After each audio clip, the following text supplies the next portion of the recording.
Hola, ¿cómo están? Bienvenidos a este programa especial que hacemos en RT en español junto al canal Cubavisión de la televisión cubana.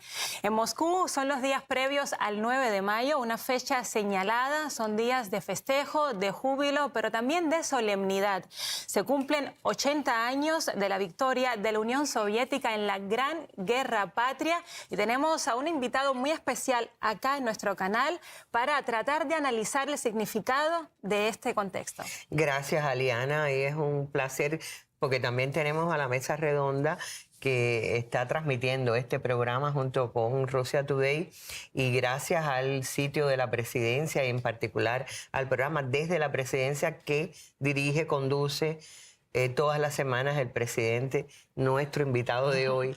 Gracias, presidente, Gracias por aceptar la invitación. Gracias, Russia Today. El presidente de la República de Cuba, Miguel Díaz-Canel Bermúdez, primer secretario del Comité Central del partido también, y nosotros orgullosos acompañantes a esta celebración del 80 aniversario de la victoria sobre el fascismo. Así es. Enseguida vamos a comenzar a analizar el significado que tiene la victoria soviética y estos 80 años que se cumplen de aquella gesta.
Querrán y podrán borrar algunas cosas, pero esa imagen del soldado soviético con la bandera sobre el Reichstag para siempre. Venimos de Leningrado. Yo le sigo llamando Leningrado porque para nosotros en la historia tiene que ver con la resistencia de casi 900 días de un pueblo, y es hoy San Petersburgo, pero sigue conservando esa historia que estremece. Y yo lo comento porque vi al presidente cubano estremecerse y además comentarlo en el libro de visita, la impresión tremenda que le causó estar ahí en el cementerio memorial que tiene nada menos que 490.000 restos. ¿Qué sintió, presidente, visitando este lugar? Siempre emociona estar en San Petersburgo, antiguo Leningrado. Tiene que ver mucho que es una ciudad que está muy marcada por la cultura, por la historia rusa, pero en particular el cerco de Leningrado, la manera en que resistió el pueblo de Leningrado. Un cerco durante casi 900 días, donde las raciones de comida eran mínimas. Y se mantuvo trabajando en las fábricas que propiciaban los armamentos para continuar el enfrentamiento a la maquinaria nazista. Es una epopeya. Yo creo que es una actitud épica la de ese pueblo que resistió hambre, frío, bombardeos y se enfrentó a la maquinaria militar nazi y no se derrotó, no pudo ser tomada la ciudad. Y yo creo que eso dice mucho del carácter ruso, del carácter también soviético, de lo que significaron actitudes como esa, batallas como esa, para que se lograra la gran victoria en la Gran Guerra Patria. Y uno vive al calor de las emociones, uno no puede sustraerse de esas emociones. También en San Petersburgo, en Leningrado, participaron cubanos. Sí. 2 jóvenes cubanos, los hermanos Vivó, estuvieron en la defensa de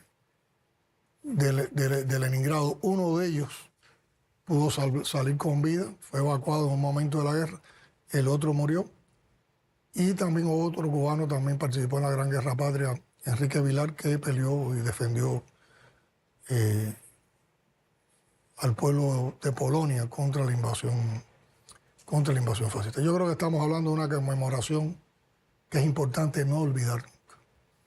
Y yo creo que para evaluar, para conversar, para analizar con rigor histórico, con una marcada posición de actitud en los momentos actuales de lo que significó la victoria en la Gran Guerra Patria, hay que tener en cuenta los antecedentes, hay que tener en cuenta la significación del hecho, hay que tener en cuenta también su legado y su vigencia. Usted habla precisamente de los antecedentes, y es que ese bloqueo, ese cerco a Leningrado no era el plan inicial de las tropas nazis. Ellos pensaban que la ciudad la iban a poder tomar en pocos días y luego redistribuir esas tropas a otros puntos del frente. Sin embargo, la resistencia, sobre todo de los buques de guerra rusos ubicados en esa zona, pues permitieron de cierta manera entorpecer los planes nazis en un bloqueo que tenía el objetivo genocida de aniquilar a toda la población de esa ciudad. Era una operación de exterminio. Lo veían ellos, los nazis, como una necesidad por lo que significaba desde el punto de vista económico y de producción militar. Leningrado, por la propia posición estratégica de Leningrado, pero nunca lo pudieron. Y simbólica también. Y simbólica también. Porque fueron... Y tiene que ver con antecedentes, porque, por ejemplo, ¿cómo nace la Segunda Guerra Mundial? La Segunda Guerra Mundial nace como una guerra imperialista de rapiña por un nuevo reparto del mundo entre las potencias occidentales. Pero Occidente también alienta a que hay una agresión, a que hay una invasión del fascismo alemán a la Unión Soviética, con el objetivo también de destruir el naciente Estado socialista soviético y de destruir el comunismo que se presentaba en aquellos momentos, que fue presentado por Mari Ángeles en la segunda mitad del siglo XIX como el fantasma que recorría el mundo. Pero la invasión, la agresión a la URSS y la actitud de resistencia, de enfrentamiento y de victoria de la URSS convirtió esa guerra, esa Segunda Guerra Mundial, entonces, en una lucha de independencia, de resistencia y de liberación nacional.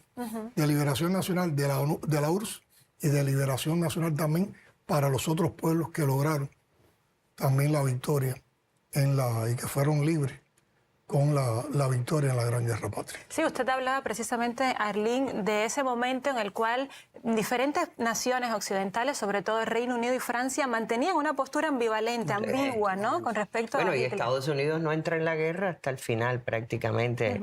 Y matizado por intereses muy económicos para sacar ventaja de esa guerra. Pero yo quería marcar algo, porque el presidente hablaba de la Gran Guerra Patria, y es un nombre que casi siempre llama la atención, porque es un enfrentamiento a una fuerza militar que ha convertido un objetivo de posesionarse sobre otros territorios, de apoderarse, como es el ejército nazi, y podría ser, no sé, la Segunda Guerra Mundial.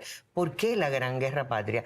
Y a mí siempre me llama la atención ese nombre, y lo veo hoy en las calles de Moscú, lo vi en las calles de San Petersburgo, esto que llevamos en el pecho. La cinta de San Jorge, exactamente. San Jorge, que creo que es una práctica bastante actual, sí, aunque tiene sus raíces en el pasado más remoto, pero tiene que ver con el patriotismo, no con un patriotismo nacionalista cerrado, porque de hecho cuántas tierras liberó el Ejército Rojo que no eran la Unión Soviética. Exactamente. Entonces estamos hablando... Se defendió la patria, pero se defendió la humanidad en una gran guerra. Exactamente. Era una guerra de supervivencia para el pueblo soviético.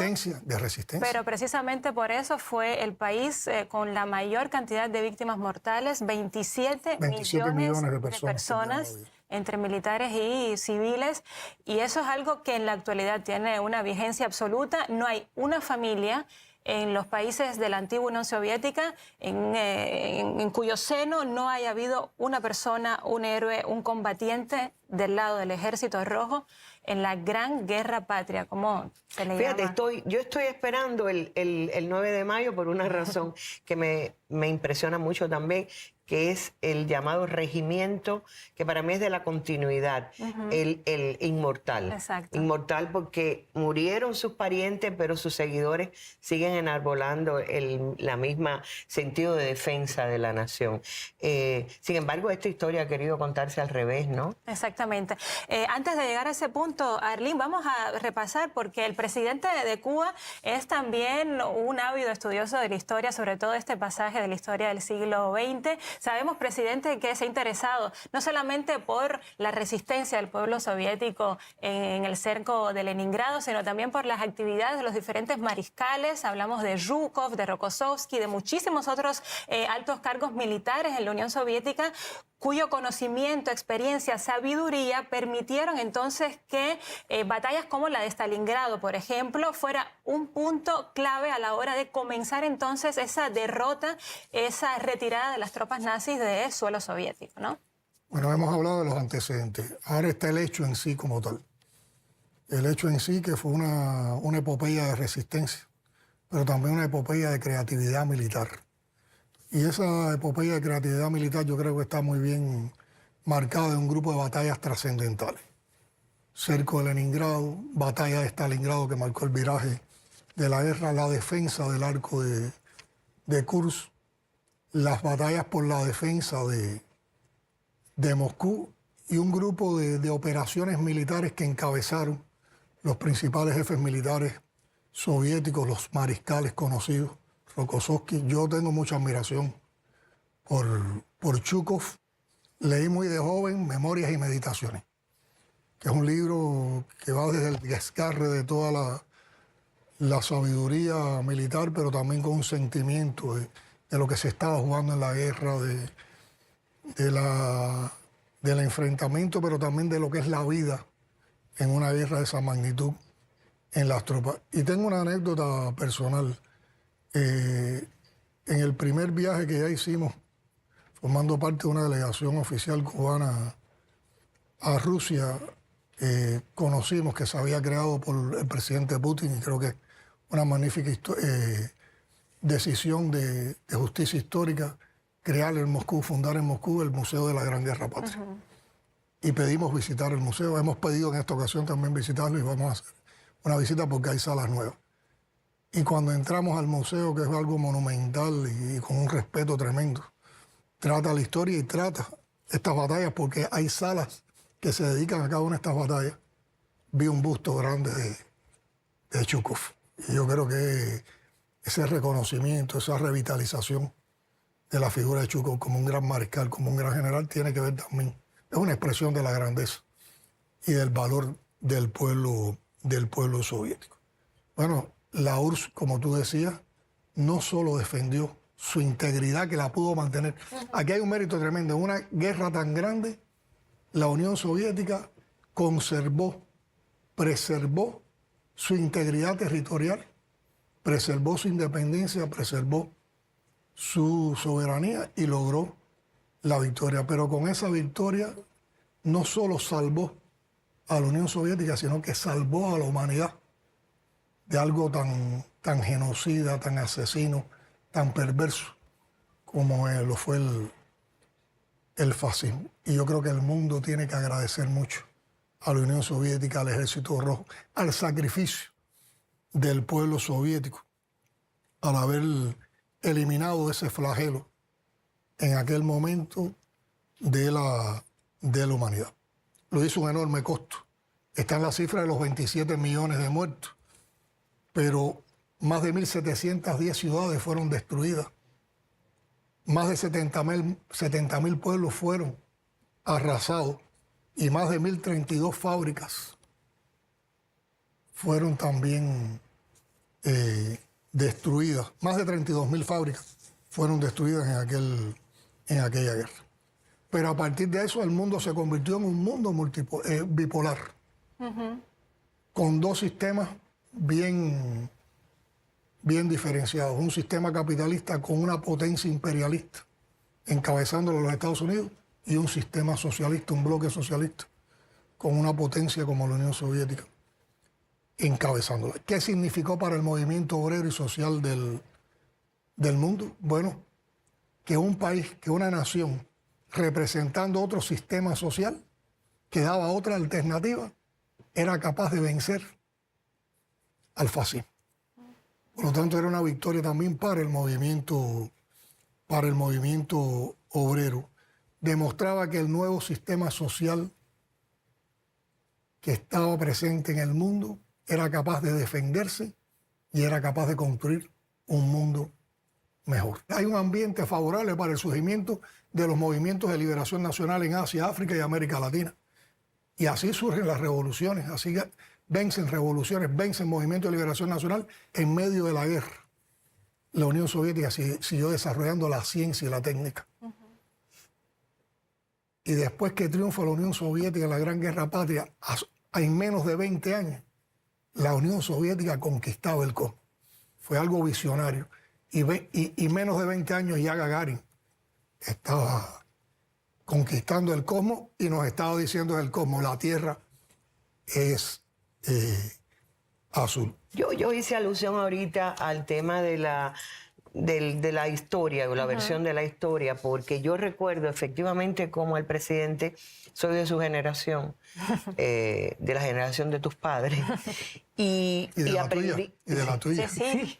Y aprendimos, es decir, leyendo Chukov, las memorias y meditaciones, eran libros que más bien leían los más adultos, ¿no? Pero eran libros que se hicieron muy populares. No, llegó toda la literatura esa de la guerra. Exacto, pero él hablaba... Nadie es soldado al nacer. Exacto. La Unión Soviética en medio de la guerra, que traslada las industrias hacia el este y desarrolla maquinaria también militar que le permite vencer, porque los tanques soviéticos... Las Katiuskas. El Kalashnikov. Exacto. El fusil automático. Pero los famosos tanques que dieron el viraje también en el arco de Kursk.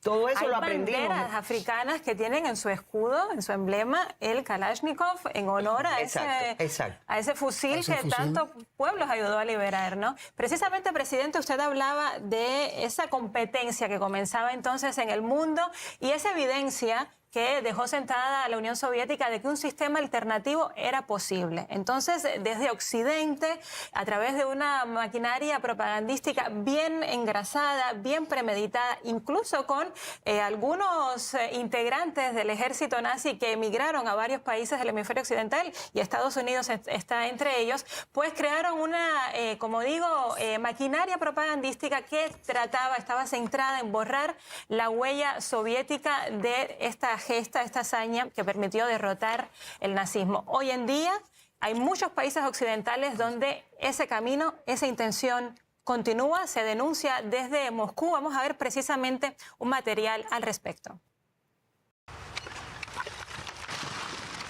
Los intentos de reescribir la historia de la Gran Guerra Patria se han intensificado en los últimos años y una de las herramientas que utilizan las autoridades de algunas naciones europeas es la destrucción de la memoria. Así desmantelaban en Riga el monumento a los libertadores de la Letonia soviética, de los invasores alemanes. De hecho, en Letonia incluso se introdujo una ley que equipara la influencia nazi y la soviética. Desde el 2016 en Polonia está vigente una ley que prohíbe nombrar las calles, escuelas y hospitales con los nombres de las personalidades o eventos relacionados al comunismo. En mayo del 2023, las autoridades polacas demolieron un monumento que recordaba la hazaña de 676 soldados soviéticos que murieron liberando la ciudad de Lubčice en marzo del 45. En la República Checa también la política tomó rumbo hacia la eliminación de todo lo que recuerde la participación soviética en la liberación de Checoslovaquia. Así, en Praga derrumbaron la estatua del mariscal Konev, quien dirigió las operaciones del Ejército Rojo en el este de Europa. Estas políticas contra la memoria del pueblo soviético alimentan la rusofobia y a la par blanquean las atrocidades del nazismo. Tal es el caso de la invitación de un anciano que luchó del lado nazi al Parlamento canadiense, que después tacharon de error. Y precisamente para que los errores no se repitan es esencial guardar la memoria, el recuerdo de aquellos que no dudaron en tomar las armas y defender no solo a sí mismos y a sus familias, sino al mundo entero de la propagación de la ideología nazi. Gracias a sus hazañas, hoy en día seguimos vivos y libres. Bueno, yo creo que el escándalo mayor de esa rusofobia y de ese intento de reescribir o borrar una parte de la historia o destruirla para que no la conozcan las nuevas generaciones fue impedir que los libertadores de Auschwitz asistieran al aniversario del fin de ese genocidio terrible de los campos de concentración. Exactamente, incluso en Alemania hoy en día está prohibido portar por las calles del país cualquier simbología soviética, la bandera soviética, cualquier otro elemento, incluso las canciones. Hablar en lengua rusa en muchos países de la Unión Europea hoy en día es un acto que genera rechazo por parte de las autoridades. Presidente, ¿qué connotación tendría esto a la hora de tratar de frenar en un futuro que se siga tergiversando la historia? A ver, yo creo que es claro que hoy el fantasma del neofascismo está presente en el mundo como una corriente muy, muy peligrosa. Y por eso, si conectamos esto con el tema del legado de la gran victoria en la Gran Guerra Patria, hay que entonces llevarlo al momento actual. ¿Cuál es la vigencia de la trascendencia de la victoria sobre el fascismo? Y hay que acudir a la memoria histórica, evitar acudir a la memoria histórica. Porque ahora se hacen todos los... es creciente el número de intentos por tratar de disminuir el valor, el papel, el rol protagónico que tuvo la Unión Soviética y el Ejército Rojo en esa victoria contra el fascismo, en liberar a la humanidad del fascismo. Y yo creo que celebraciones como la que estamos a punto de conmemorar aquí en Moscú son muy necesarias en estos tiempos. Y no conmemorar solo por destacar el hecho, sino conmemorarlo desde una posición reflexiva, desde una posición de sentimiento, desde una posición de convicciones y desde una posición de asumir una actitud ante el mundo actual. Y por eso los cubanos estamos aquí,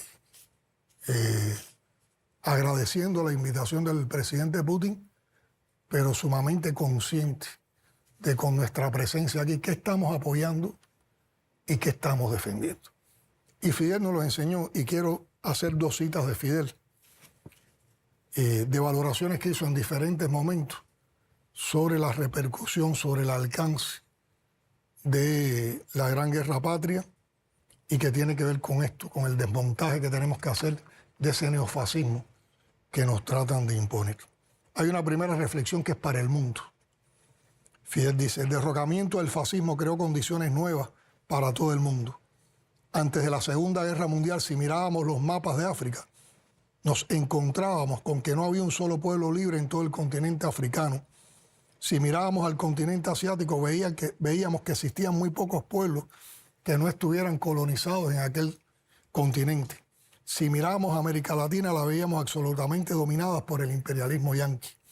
Unas pocas potencias se habían repartido del mundo, lo esclavizaban y lo explotaban.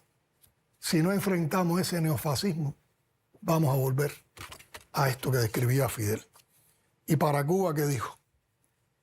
Porque cuando los soviéticos luchaban y morían en Leningrado, en Moscú, en Stalingrado, en Kursk, en Berlín, estaban luchando y estaban muriendo también por nosotros. Está refiriendo a los cubanos. Sus héroes son, por tanto, también nuestros héroes. Sus mártires son también nuestros mártires. Su sangre es también nuestra sangre. Y ese es el sentimiento que tenemos los cubanos. Eso es lo que hemos aprendido a la luz de nuestra historia, de nuestras causas, y también conociendo los aportes de naciones como la Unión Soviética, como Rusia, como los pueblos soviéticos y el pueblo ruso, a la causa de la humanidad. Y eso tiene una enorme importancia, rescatar esa memoria y enfrentar estas tendencias que tienen también su origen en la crisis de valores, en las crisis que existen a nivel global de manera multidimensional. Primero, hay una crisis del neoliberalismo. El neoliberalismo no ha resuelto los problemas de las mayorías. Y hay un enorme descontento de las mayorías con la no solución de sus problemas. Hay una crisis de las democracias burguesas que tampoco han podido dar el bienestar y la prosperidad para las mayorías, a pesar de que han cacareado mucho sobre el tema de la sociedad de bienestar. Pero por otra parte, el imperialismo, el capitalismo, no quiere perder la hegemonía, no quiere desaparecer como sistema. Entonces empieza a manipular esa insatisfacción de las mayorías tratando de alimentar, y es nuestra visión de esta problemática, tratando entonces de propiciar visiones nuevas, pero sobre la base de alimentando ¿qué? Ideas ultraconservadoras, ideas ultraderechistas, ideas fascistas. Y entonces, ¿cuál es el mecanismo que utilizan? ¿Cuál es la plataforma que utilizan? Las redes sociales, los canales mediáticos, en una enorme operación de manipulación histórica que está en el arte, está en las expresiones de la cultura, en la literatura, en las películas, en la música. Cuando cada vez se habla menos de la URSS, se habla menos del Ejército Rojo, se habla más de los aliados, se habla más de Inglaterra, de Francia, de Estados Unidos. Un presidente de Estados Unidos acaba de decir que ellos fueron los que más aportaron a la victoria contra el fascismo, y llama mucho la atención. Los que comparten esas ideas, que son discriminatorias, que son xenofóbicas, que son excluyentes, que son agresivas,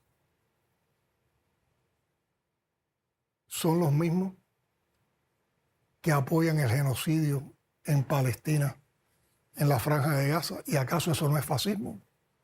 Son las mismas que provocan el recrudecimiento del bloqueo e incluyen a Cuba en una lista de países terroristas. ¿Y acaso eso no es fascismo, condenar a un pueblo al genocidio mediante un bloqueo?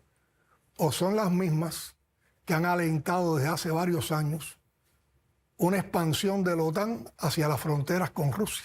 Lo mismo que en la Segunda Guerra Mundial quiso hacer Occidente, que hubiera una invasión fascista a Rusia, y son los mismos que crean la rusofobia para desprestigiar y desmontar todo el aporte y todo el valor que significa la victoria de la Unión Soviética y del Ejército Rojo en aquella epopeya. Así es, llegamos a este aniversario 80 con un cruento genocidio demostrado, comprobado por diferentes organismos internacionales contra el pueblo de la Franja de Gaza, precisamente por Israel. Benjamín Netanyahu negó su participación en el desfile de este 9 de mayo acá en Moscú, y precisamente es tristemente paradójico, ¿no?, que 80 años después el mundo no haya aprendido las lecciones de ese tipo de actitud y estemos siendo testigos entonces de un nuevo capítulo de cómo se trata de borrar de la faz de la tierra a un pueblo entero.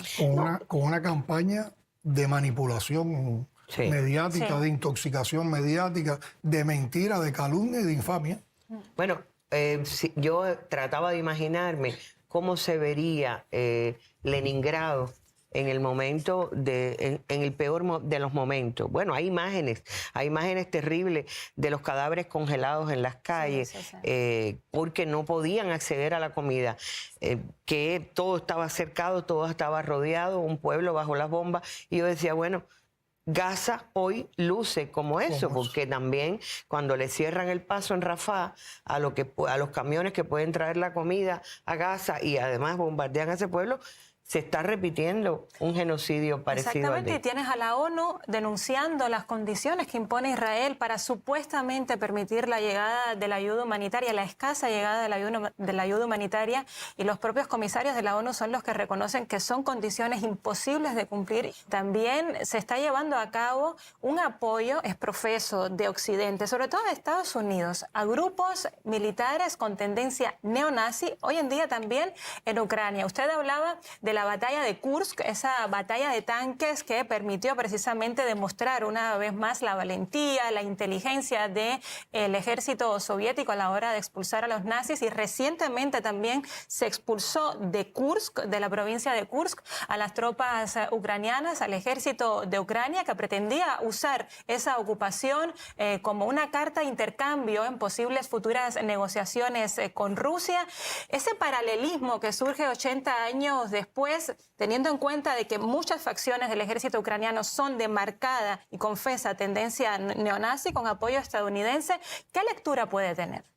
Bueno, yo creo que toda esa campaña mediática que estamos denunciando también en esta mesa redonda, cuáles son las ideas y cuáles son las esencias ideológicas que está apoyando. La supremacía y el elitismo, el autoritarismo de clase, la criminalización de cualquier tipo de protesta social, la discriminación, el racismo, la xenofobia, el nacionalismo a ultranza, el desprecio hacia los migrantes, y todo esto provoca mayor desigualdad. Por otra parte, empiezan a aparecer nuevos espacios para la ultraderecha en la política, en los gobiernos. Y habría que preguntarse si todas estas expresiones de la ultraderecha en gobierno logran alianzas y logran coaliciones, ¿cuál va a ser el futuro del mundo? ¿A qué idioma se va a acudir en el mundo para resolver los conflictos? ¿Cuántos conflictos se van a generar precisamente si estas son las ideas que proliferan en el mundo? Políticas agresivas y expansionistas, como esta de la OTAN, que es la que ha provocado, es la verdadera causa del conflicto en Ucrania. Y habría un predominio del hegemonismo, del unilateralismo contra el mundo multipolar que defendemos la mayoría, y habría una enorme amenaza a la paz y a la seguridad internacional. Y eso se está viendo en toda su magnitud precisamente en este conflicto de... Es una amenaza que es real, que es palpable, real, que mencionan... y que existe, está hoy, está hoy. Y por eso hay que preguntarse, Arlene lo decía, ¿cómo el mundo pudo borrar esa memoria? ¿Cómo el mundo, teniendo la enseñanza, las lecciones que dio la Gran Guerra Patria, entonces ha permitido que ocurran estas cosas en la actualidad? Bueno, vamos precisamente a profundizar en este asunto con el siguiente material. Cada año en Ucrania se realizan marchas con antorchas en honor a Stepan Bandera, una figura que junto con los nazis participaron en el exterminio de civiles en la década de 1940. Actualmente varias calles llevan su nombre. Sin embargo, desafortunadamente, no todos comprenden que los seguidores de estas formaciones nazis siguen promoviendo una política de odio en pleno siglo XXI. Desde hace tiempo en Ucrania se sintió el resurgimiento del nazismo. El 2 de mayo del 2014 es una fecha negra en la historia de Ucrania. Aquel día los seguidores del sector derecho encerraron a más de 40 personas en la casa de los sindicatos en Odessa y les prendieron fuego. Kiev calificó el suceso como un enfrentamiento, pero el resto del mundo lo vio como una represión de corte nazi contra quienes no apoyaban al régimen. Justamente una de las metas de la operación especial militar rusa es la desnazificación. Desde Moscú resaltan que no podían ignorar la propagación de los brotes de nazismo en el país vecino. Cuando decimos el régimen de Kiev no es por nada. Ucrania se ha convertido en un país donde los brotes del nazismo comenzaron a crecer más rápidamente que en otras naciones europeas. Y estos nazis volvieron a marchar con antorchas y a hacer el saludo nazi. Y estos nazis empezaron a intentar influir en el gobierno actual. Esta influencia está muy arraigada también en el Ejército Nacional Ucraniano. Por ejemplo, el batallón Azov, cuyo fundador declaró abiertamente la supremacía racial, recibió el estatus de Guardia Nacional en el 2014. Todo esto ocurre aunque antes del inicio de la operación militar especial, incluso los medios occidentales informaban abiertamente sobre el uso de la simbología nazi por parte de los nacionalistas ucranianos y sobre la glorificación de los colaboradores del Tercer Reich. El nazismo ucraniano se desemboca en el odio contra todo lo ruso. El cierre de escuelas rusas y la prohibición de libros, incluso los sacerdotes de la Iglesia Ortodoxa Ucraniana canónica, han sido declarados como enemigos. Ahí lo veíamos, presidente, y usted hace unos instantes citaba a Fidel y precisamente otra de sus frases que se ajusta perfectamente a este contexto es la pronunciada en los años 90 cuando dijo que la próxima guerra en Europa sería entre Rusia y el fascismo, solo que el fascismo se llamaría entonces democracia. Precisamente tiene una vigencia en la actualidad innegable. No, se llamaría o se haría llamar, porque esa es la otra, ¿a qué llamamos democracia hoy? ¿Y qué se pinta de democracia? El presidente hace alusión a varios episodios que niegan todo el discurso de Occidente encabezado por Estados Unidos y uno se pregunta, un país como Cuba, víctima del terrorismo que se financió, que se gestó desde los Estados Unidos, está en una lista de países que supuestamente patrocinan el terrorismo. Los cubanos están escandalizados con eso, pero en el resto del mundo no parece que haya noción de lo que está pasando. Es decir, tú condenas a un pueblo a no comerciar, a cerrarle bancos, a cerrarle financiamiento en nombre de que patrocina el terrorismo, cuando ha sido víctima de terrorismo y cuando ha apoyado todos los procesos de paz de la región nuestra en los últimos años. Estas imágenes que se han presentado demuestran que hay toda una construcción mediática y es una construcción simbólica. Tenemos que distinguir que esto es una guerra cultural e ideológica. Es una batalla cultural la que tenemos que librar. Y yo creo que es criminal que se manipule de esa manera la memoria de los pueblos. Pero también los pueblos tienen que aprender. Y los pueblos que niegan su historia están llamados a desaparecer, a perecer, porque no son capaces de defender su identidad. Y entonces tendrían que asumir las identidades de otros. Y eso es lo que persigue también la hegemonía imperial para poder dominar al mundo. Pero no podemos ser pesimistas. A pesar de que estamos en un mundo tan convulso, tan desigual, tan excluyente, y donde nos están dando como alarmas todas estas manifestaciones racistas, xenofóbicas, de neofascismo.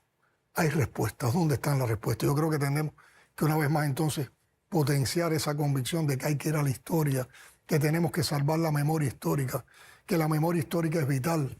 Por lo tanto, no nos podemos quedar quietos.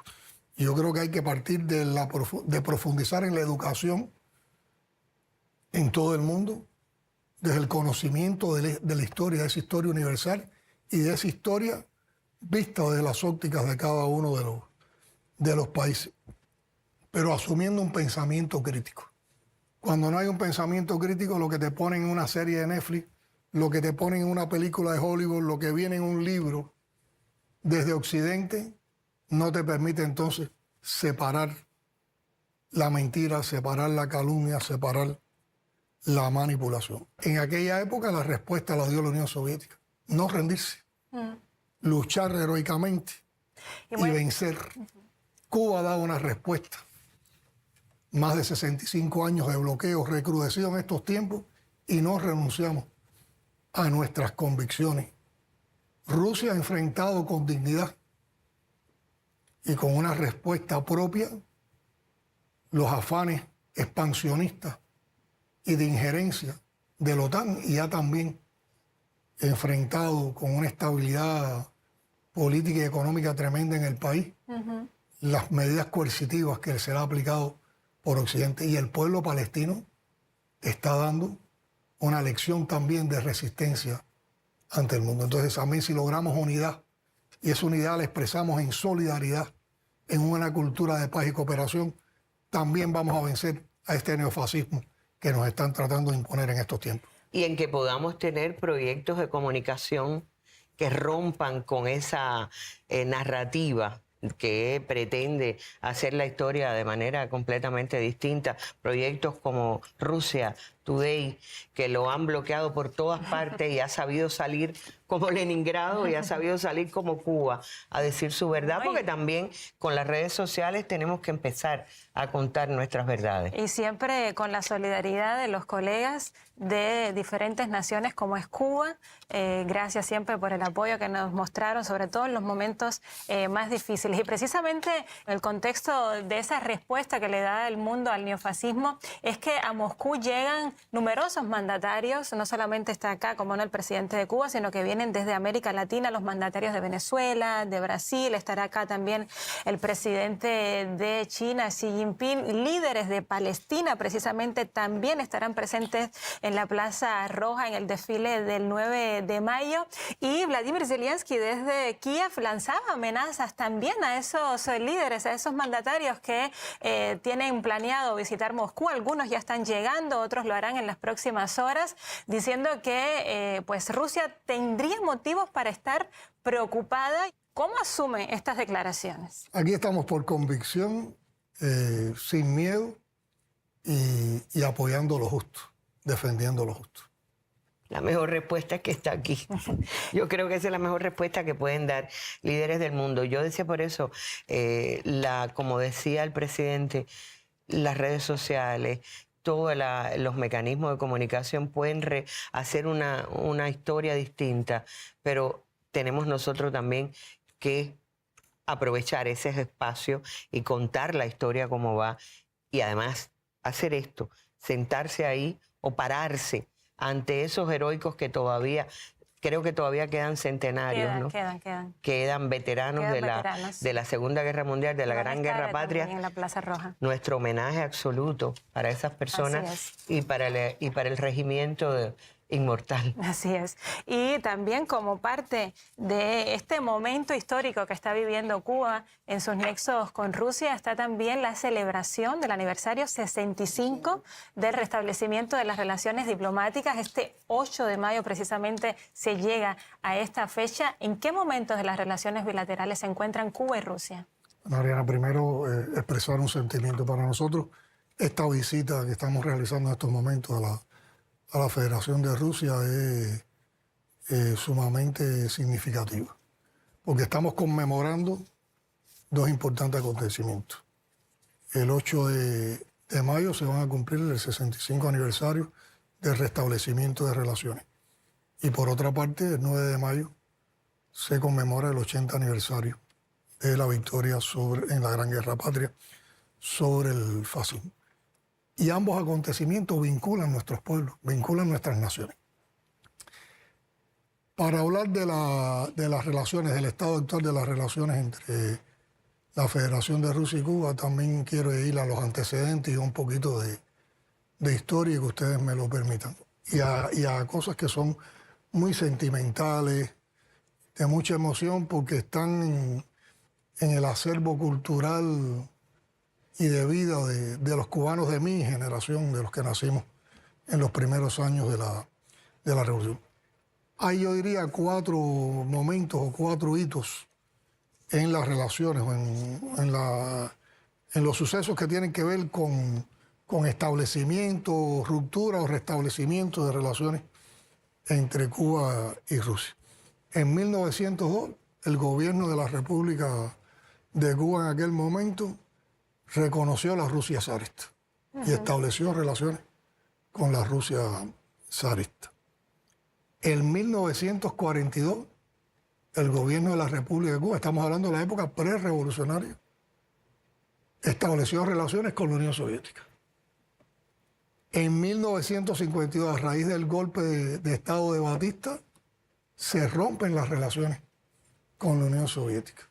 Y en 1960, el 8 de mayo, que es la fecha que vamos a conmemorar, se restablecen las relaciones con la Unión Soviética. Se restablecen, presidente, y si usted me permite, le propongo hacer un breve repaso de lo que comienza precisamente a partir de 1960 y pasamos luego entonces a explicar mejor.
Mira, los periodistas cubanos, a partir de que llegábamos aquí a celebrar estos dos acontecimientos, escribían y recordaban ese momento en que Putin y Díaz-Canel inauguran la estatua de Fidel en un lugar céntrico de aquí de Moscú. En el barrio de Sokol. Exacto. Muy significativo y muy cerca de la calle que lleva el nombre de Hugo Chávez. Y las palabras que dijo Putin en ese momento, el presidente Putin dijo palabras realmente emocionantes. Fue un gesto muy bonito. Y él, cuando el presidente cubano ahora decía que hay emociones detrás de toda esa historia, yo estaba pensando, a lo mejor usted piensa como yo, que tienen que ver con el libro extraordinario de Leonov, que cuenta cómo se gestó esa historia, que es casi una novela.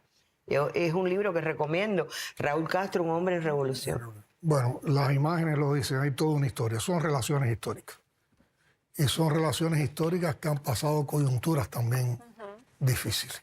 Y yo creo que por eso tienen un mérito tremendo. Esas relaciones históricas las forjaron Fidel y Raúl.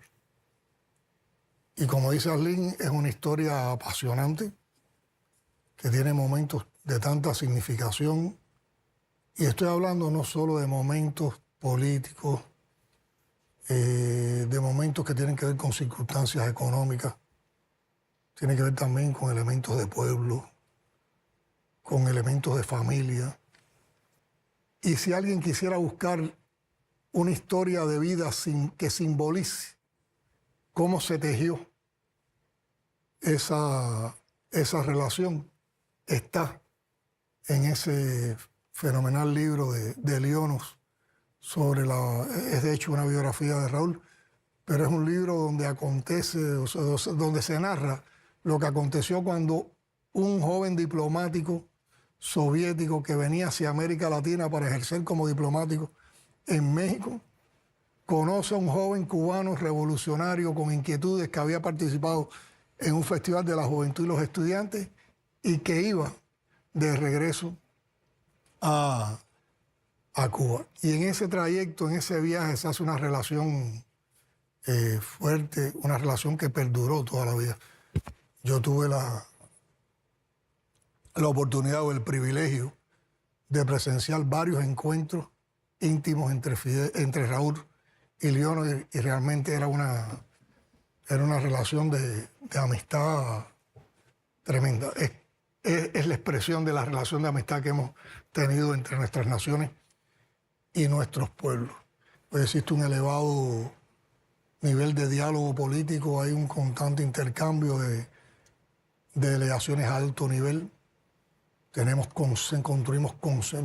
consensos y posiciones comunes a nivel internacional. Nosotros tenemos que agradecer al gobierno de la Federación de Rusia la defensa que hace de Cuba en su lucha contra el bloqueo y con la inclusión de Cuba en la lista de países terroristas. Nosotros denunciamos constantemente los afanes imperialistas de avance de la OTAN, agrediendo a Rusia, la injerencia en los asuntos internos de la Federación de Rusia, y también condenamos las medidas y las sanciones que se aplican contra la Federación Rusa.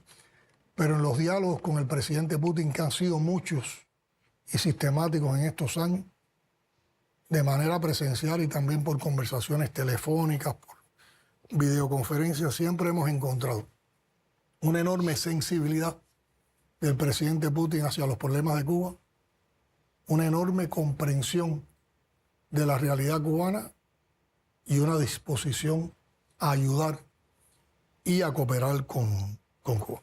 Son relaciones de respeto, son relaciones de confianza, son relaciones de amistad y son también relaciones estratégicas. Está ese alto nivel de relaciones a nivel de diálogo político, pero también hay un nivel de relaciones muy alto en la esfera económica y comercial, que no alcanza el nivel del diálogo político, pero que aspiramos de ambas partes y estamos tratando de fortalecer esa relación económico-comercial para que aprovechemos más la complementariedad que nos podemos ofrecer con proyectos de desarrollo económico-social mutuamente beneficioso. Rusia nos ayudó mucho en la COVID. Cuando nosotros tuvimos la crisis con el oxígeno medicinal, que el gobierno de los Estados Unidos, como parte de las medidas del bloqueo, presionó a compañías latinoamericanas para que no le vendieran oxígeno a Cuba y que aquello nos ponía en una situación muy compleja. Rusia mandó un avión que estuvo permanentemente en Cuba, y en la historia hay momentos tan emocionantes, ahí los veíamos, las visitas de los principales líderes de la Unión Soviética y posteriormente de la Federación Rusa, como han sido las visitas de Putin a nuestro país. Yo recuerdo la primera vez que visité la URSS, era el año 84, yo estaba en las Fuerzas Armadas Revolucionarias, las tropas coeteriles antiaéreas de esos momentos, porque eran administración Reagan, acuerdos de Santa Fe, el país tuvo que modernizar su tecnología militar, por supuesto. La recibíamos de la Unión Soviética y era necesario en poco tiempo asimilar esa tecnología, sobre todo la tecnología coeteril, que es electrónica, y el comandante jefe y el general de ejército hicieron llamado a los jóvenes que estábamos en el último año de las carreras de eléctrica para que cumpliéramos el servicio social en las tropas de coheteril. Entonces pude venir a un tiro coeteril. O sea, en el verano se hacían tiros coheteriles donde participaban dotaciones de los diferentes países socialistas, era un intercambio de ideas, y bien en ese momento quedé fascinado con la Unión Soviética, con su historia. Aproveché y el tiempo que estuve en Moscú visité muchos museos, me interesé mucho por la historia, por la cultura, y me llamaba mucho la atención cada vez que llegábamos a un lugar y las personas nos reconocían como cubanos, era un abrazo, a compartir un trago de vodka, y todas esas vivencias que eran muy lindas, y eso pasa ahí. Y se formaron familias cubano-soviéticas, porque es que mucha gente vinieron a estudiar aquí y hubo muchos cooperantes técnicos soviéticos también dando su servicio en Cuba. Y eso no lo puede borrar ninguna intoxicación mediática, eso no puede borrar ninguna campaña contra Rusia ni contra Cuba. No, pudiéramos estar, yo creo que 10 mesas redondas hablando sobre las relaciones entre Cuba y Aliana, Rusia. es un resultado, de esa familia. Bueno, no, mis dos padres son cubanos, eso lo debo aclarar. Mi padre estudió en la Unión Soviética, periodismo de guerra, exactamente, y luego hizo una carrera diplomática también muy vinculada a Rusia y a los países de la antigua Unión Soviética, exactamente. Pero yo quería marcar brevemente, porque él se emocionó mucho al recordar, y no hay un cubano o una cubana que no se estremezca al recordar que en el peor momento de la COVID, el vecino más cercano nos negó el oxígeno. Así es. Y el amigo más lejano nos llevó el oxígeno. Bueno. Entonces, no es un sentimiento que nazca de nada, de qué bonita es la Unión Soviética, qué bonita fue la Unión Soviética, qué bello es Rusia, qué bella sigue siendo. Es que hay razones, que el que te quitó la cuota azucarera y el que te compró la cuota azucarera, el que te negó refinar petróleo y el que te dio petróleo. Hay otra anécdota, disculpa que me detenga en historia de vida, pues es que yo creo que las historias de vida son las que nos acercan a la realidad y a los sentimientos. En la segunda visita que hicimos a la Federación de Rusia, hicimos una visita al Kremlin. Y un hombre alto, militar, era creo que en aquel momento el jefe de los servicios históricos del Kremlin, nos atendió y nos dio una explicación. Por supuesto, nosotros hicimos varias preguntas. Y al final de aquella visita, aquel hombre alto, fuerte, ruso, se le afloraron unas lágrimas en sus ojos. Y nos contó que los mejores días de su infancia los vivió en Cuba. En Alamar, en La Habana del Este, era el hijo de un matrimonio de colaboradores soviéticos. En Cuba vivió alrededor de 4 o 5 años. En Cuba como parte de la misión de sus padres como niños, y que tenía un sentido de